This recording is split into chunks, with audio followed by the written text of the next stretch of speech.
Hunter is portrayed as the unsure dog that's scared of everything, and his brother Randall really helps him and encourages him. So the mantra that is carried through the book is we are adaptable basset hounds. We can go with the flow like the river to the ocean. Right. And so that theme is repeated in the book. Go with the flow, go with the flow. We're adaptable. So that's like the mantra, the repeating theme. Driven by purpose, fueled by passion. My words got power, my thoughts have action. Motivation, stay gracious. That's greatness. Be audacious. Motivation. Be audacious. Innovation. Be audacious. Inspiration. Be bold. Motivation. Be audacious. Greetings and salutations. Welcome to the Audacious Living Podcast, where our mission is to help you live your best audacious life ever. I'm totally thrilled to have you here, and I truly appreciate you taking time out of your busy day to join us. This podcast dives deep into inspiring stories, powerful insights, and transformative conversations designed to empower you to embrace boldness and audacity in every aspect of your life. Today, we have a very special guest, Maryanne Wood, who perfectly embodies the spirit of audacity. Maryanne is a former professional dog trainer and now the author of a delightful series of children's books inspired by her beloved Basset Hounds, Randall and Hunter. Her mission is to instill values of adaptability, kindness, and resilience in children, teaching them to embrace change and navigate life's challenges with grace. Her work ties beautifully in today's episode as we explore themes of adaptability, kindness, and overcoming challenges. Just as her dogs show us the power of living in the moment, we too can learn to embrace life's challenges, helping children and ourselves find joy in the journey and kindness in our interaction. So let's dive into this enriching conversation with Maryanne Wood. Enjoy.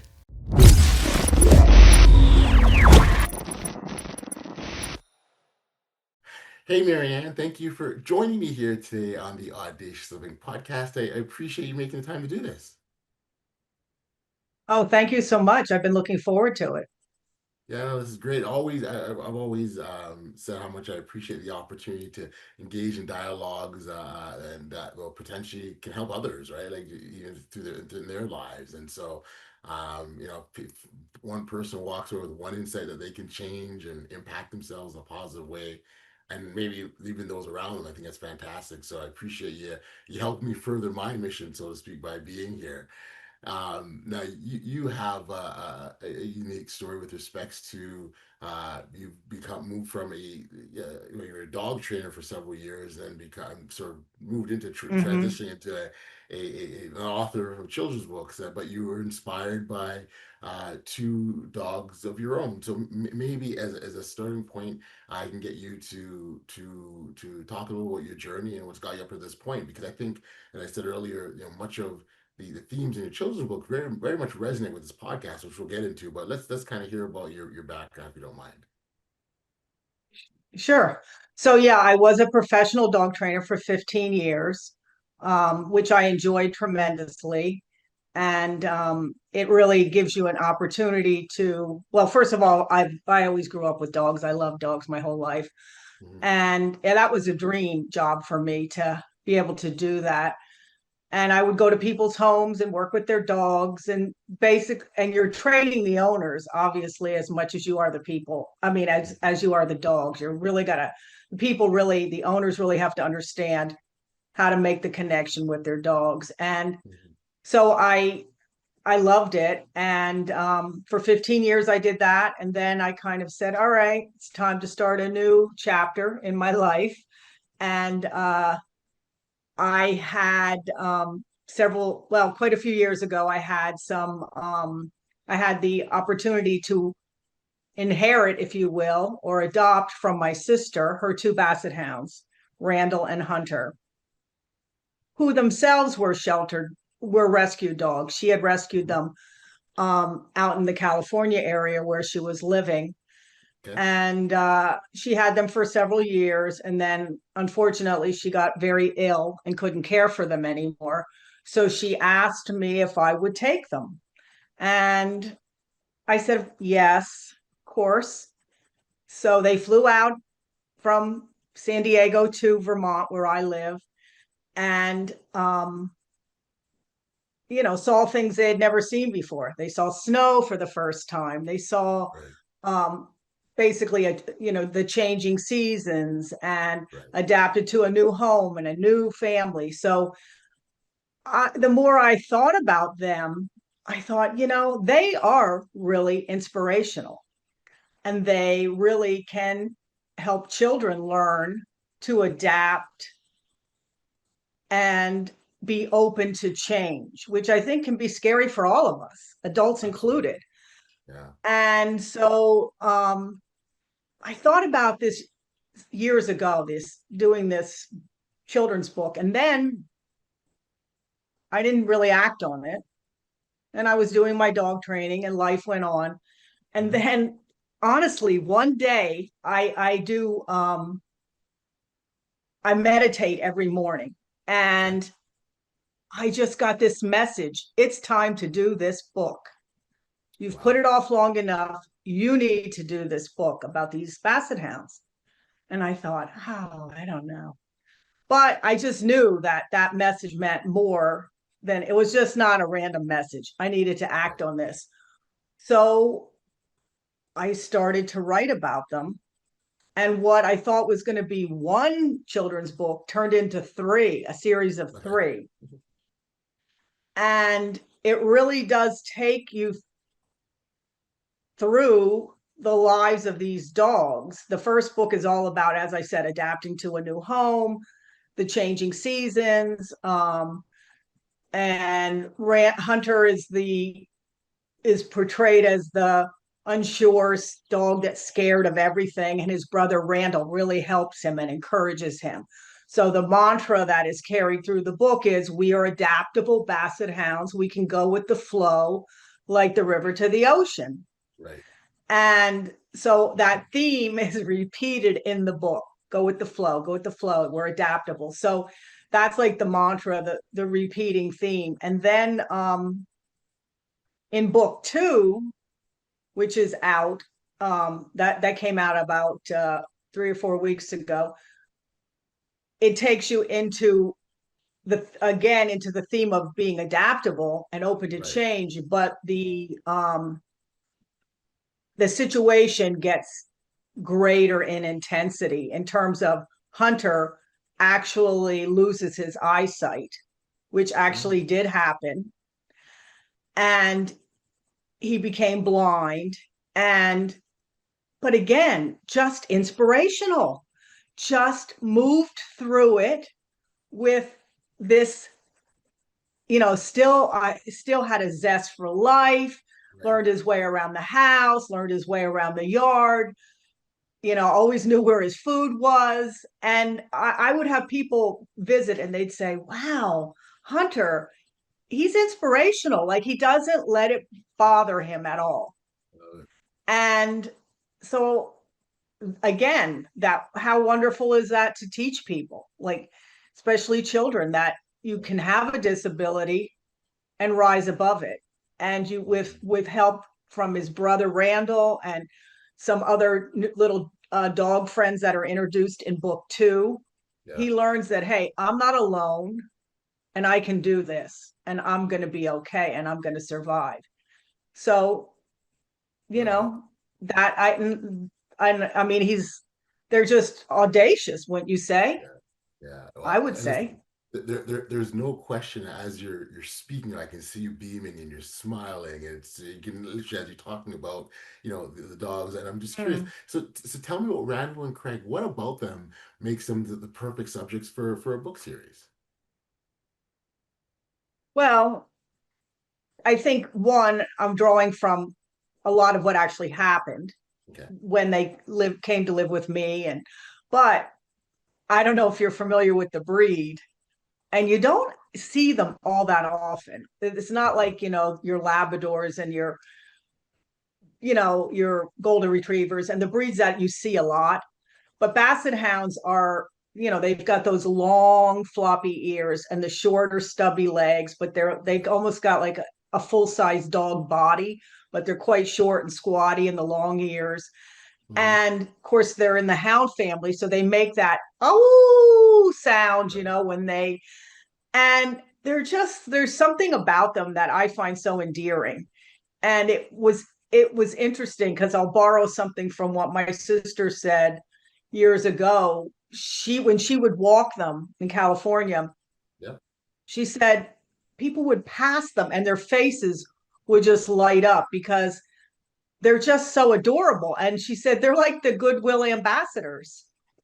And that always stuck in my mind. And I thought, Right. yeah, they are. They're like, they just bring joy. I mean, I think Right. all dogs can do that, but Mhm, mhm, mhm. these guys did for sure. These guys did for sure. You mentioned the theme of going with the flow, and so that sort of being central, that's sort of appeared in the books. Um, is there maybe a sort of personal experience where embracing, this mindset help overcome a challenge? Do you have an example, perhaps? In my own life, you're asking? Yeah, yeah. There's one, yeah, for sure, yeah, or maybe one from Yeah. the Oh, dogs. yeah. I mean, yeah. I mean, for one thing, my sister, who the dogs belong to, she did end up passing from cancer. Mhm. But look at the gift she gave me. Right, I mean, those two dogs were just a joy. And so, in the sorrow of losing her, there was definitely the positive of having them. And I think that we all have to face the death of loved ones and friends, right, and it can be tough. But I think when you put the spin on it of moving forward, going with the flow, focusing on the positive, it's definitely what we all should be doing, and what we all, it just enriches your life so much, right. so much. Right, you're right. And I mean, when I think of going with the flow, I mean, just acceptance is a great word that comes to mind, right? Is accepting, the situations that arise for what they are, recognizing there's no individual action I can do to change that from happening, Mm-hmm. and me responding accordingly, right? And I think that's a big part of when we talk about being accepting of the situation. That's a wonderful approach Yes. to take. And I think dogs teach us that quite Yeah, well. And other animals, cats, yeah, and but dogs, I mean, they're not questioning. They're not going, "Oh, poor me. Oh, this is horrible." They just move through it. They go with the flow, right? They're just mhm, um yeah. And so I watched in my career as a dog trainer, as well as owning my own dogs. I always said every day they prove that there's nothing insurmountable. There's right. really nothing insurmountable. And what great teachers. They are. I can certainly see that. And I can see how it helps weave the stories, right? And tell a better story when you're using real life examples of Hmm. how, Randall and others have done that, which is, I think, is a wonderful story way of doing it. How can parents or caregivers, use these stories to help, their children navigate through difficult emotions or situations? Well, I think there's so many lessons in each of the books. Um, but the I think just reading to them, reading the stories to the little ones, and um, taking the time to point out all of the things that the book contains. Like in book one, a move. Whether you're moving from one house to another, or maybe it's a big move from, like Randall and Hunter did, from one state to another across the United States. I Right. mean, that can be scary for children. It can even Sure. be have trepidation for an adult. So just sitting down and saying, well, look, these guys moved, and look, and one of the pages in the book shows them a map of the United States, and they can see the journey that they made. And So there's that, and then we talk about the how they see the seasons and what seasons they liked and what was their favorite seasons. And that they saw snow and they didn't know what it was, and that was a little concerning. But then when they realized, hey, it's fun and it's fluffy and it's white and we can go play in it, they embraced it.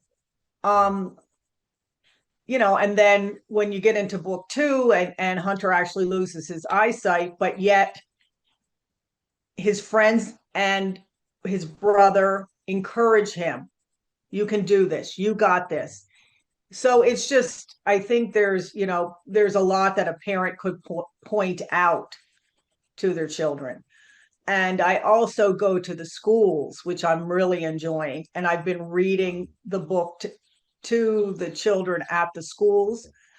And it's been very well received. And so that,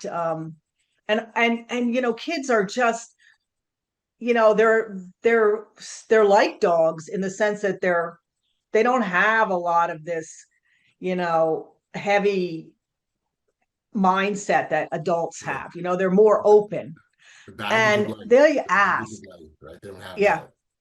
they they ask amazing questions, Yes. thoughtful questions. So it's been really enjoyable to see how children are receiving the books. There's something about animals. Why do animals resonate so well with children? Any idea? Any thoughts? I mean, I think because um, they're not making any demands. They're Mm, not. They're accepting. They're. Uh, I mean, I think animals just are here to shine unconditional love onto us and teach us that that's what we all should be. And I think children are more that way. And so they, it's just that, like, we all, don't you feel like we should all keep a bit of the childlike in our lives? And sometimes we absolutely. we tend to lose that, I think. Absolutely. I agree with I you. I think we agree tend with to you. lose it. Um, One of the things that I really appreciate about the book series is how the fact that it encourages family conversations about really important stuff like kindness and resilience and again the adapting to change. Um, was that sort of one of your goals? Is that how you envisioned it? That this would be an opportunity for parents and children to have these dialogues? Yeah, absolutely. Because again, when I would observe them, um, Randall, I just saw, like, wow, they're just moving through things. They just do it. And and then I just got this, okay, they flow. And so the whole idea of the flowing came to me. And then I thought, well, they're adaptable, and that's a big word. It's a big word when you're 5 or 6 years old. You don't Right, necessarily know what that word means, but it's a right. good teaching moment too. I go into the schools, and what does adaptable mean? And sometimes they get it confused with adoptable, which I can understand. They think, that, so they go home and they have a new word that they can tell their mom and dad about, and so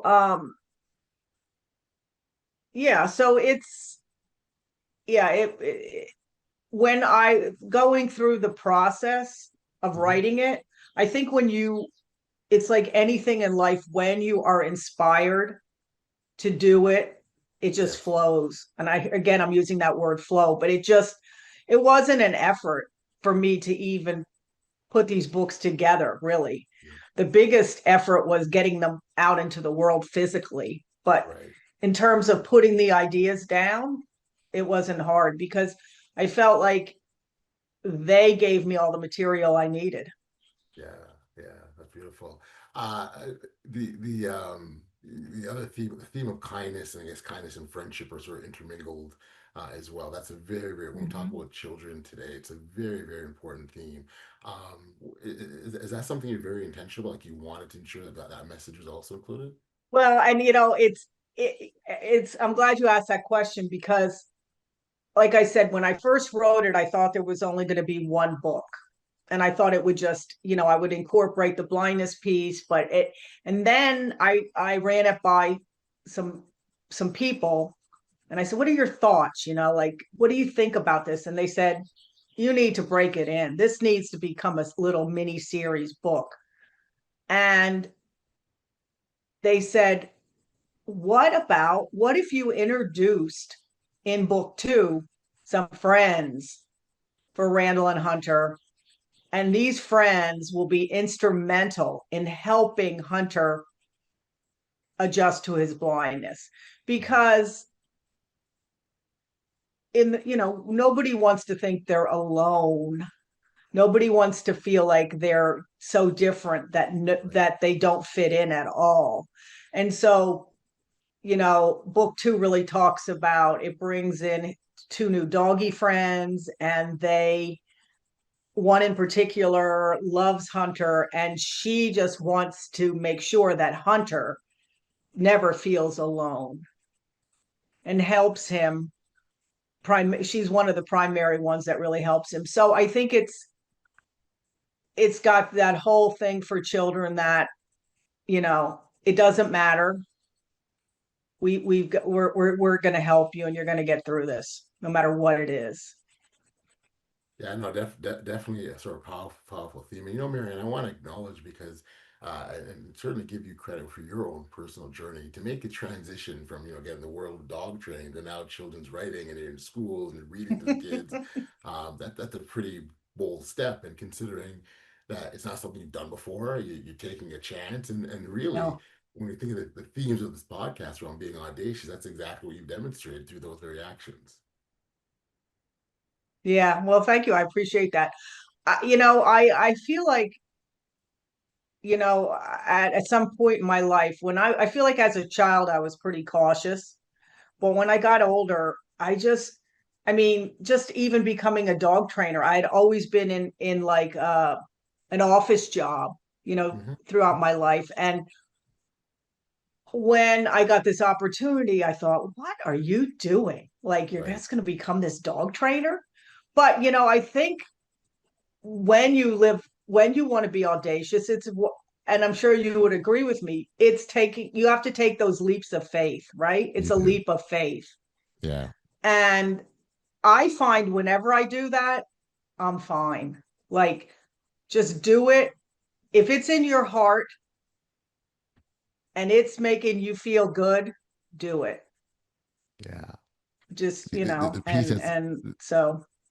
the piece that's very cool around that is, and like I remember once, and I've told this story on this podcast before, so regular listeners will be like, we've heard that story, but I need to tell it again because I think it's very relevant to what we're talking about here. And a friend of mine once, she was a professional accountant. She's a chartered accountant. She went to school, studied for it, and worked in the corporate sector.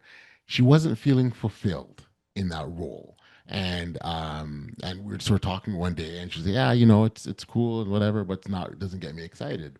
And she started telling me a story about someone else that she had heard of, not someone she knew personally, but someone she had heard of that was also had also done corporate accounting in her field, and was familiar with her work. And that woman also wasn't feeling fulfilled. So she left the corporate setting and went to work with not-for-profits and small businesses. And she tells her story how much she loves it, and loves working with, like she really feels like she's making a difference and having a positive impact. And that excited my friend, because my friend's like, oh wow, like maybe that's something I can do. And why I think that's such a powerful story is the woman that we're talking about, none of us know. We've never met her. I don't even know her name, but I referred to her many, many times because Right. of her story and what she had done. And then I think that's what our actions can do. We can inspire people, not even knowing that, where that people are listening or even watching, but just we know within ourselves. So, this is what I need to do because I'm called to do it. This is what, this is what my dream has been, whatever.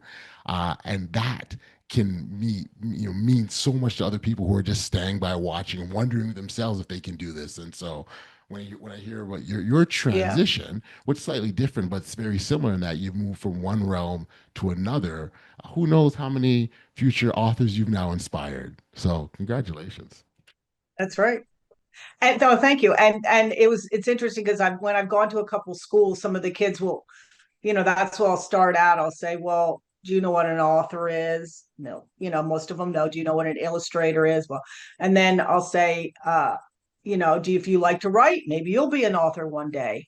And it's true. Maybe they will. You don't know. So, Right. and you're right. You're exactly right. We're all mirrors for each other. We all inspire each other, and Yeah. that's that shows you how we're all connected. Yep. Yep. Absolutely. I agree with you wholeheartedly.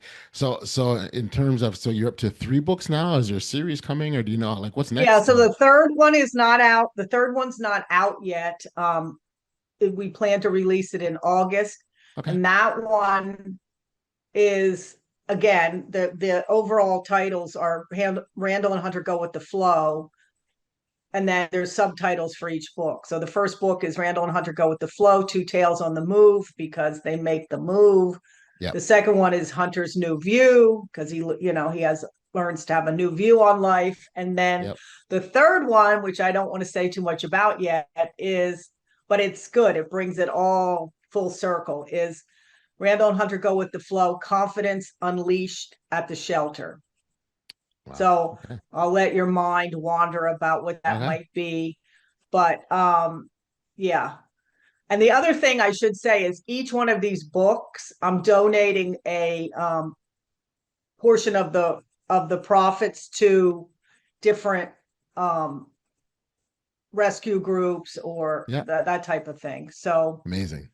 I felt like it was important to try to give back, because Randall and Hunter were both rescue dogs, and I know, as being a dog trainer, that there's tons of dogs in the shelter, and they need to find some good homes. Right. Well, no, we'll certainly make sure we'll do our part to actually, if listeners want to connect or learn more about you or pick up a copy of the book, where can we send them? Sure. So my website is maryannwood.com. Okay. And you can get to the book there, or you can just go to Amazon and find it if you do Randall and Hunter Go with the Flow, or Maryanne Wood, either way. So Okay. Yeah. Cool. Again, we'll make sure that that's in the show notes below, and so people can connect with you directly. Congratulations again, Maryanne. I think it's fabulous. The book series, and again, I'm a big Thank fan you of so the leap much. that you made and the jump that you made into this new world. It's exciting, and again, to draw inspiration from Randall and Hunter is awesome, and I'm glad you did that. And again, thank you for being a guest today on the Audacious Living Podcast. Oh, thank you. Thank you so much.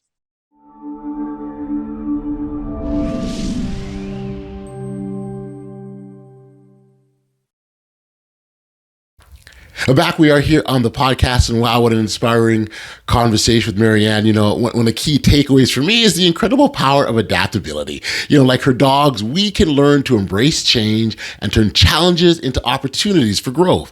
I also loved her focus on kindness and friendship, especially how her children's books open doors for meaningful conversations about emotions and life's obstacles. I encourage you to connect with Maryanne directly at maryannwood.com, where you can learn more about her work and grab copies of her books in the series. You'll find all her contact details, of course. We got you there in the show notes below. And here's something even more heartwarming. Maryanne donates a portion of her book sales to rescue organizations, giving back to the very community that inspired her journey. As we wrap up, remember the lessons of our furry friends, Randall and Hunter. They teach us to embrace change, show kindness, and face challenges head on. Let's carry these lessons into our own lives, fostering resilience and compassion in ourselves and those around us. Thank you for joining me on this episode of the Audacious Living Podcast. If you've enjoyed today's conversation, please take a moment to like, follow, subscribe, or share to this podcast if you haven't already done so. Of course, this helps us reach even more listeners, and together, we can continue to inspire audacity in every heart. Until next time, stay safe, be kind, show love to one another, and be audacious. Driven by purpose, fueled by passion, my words got power, my thoughts have action. motivation. Stay gracious, that's greatness. Be audacious.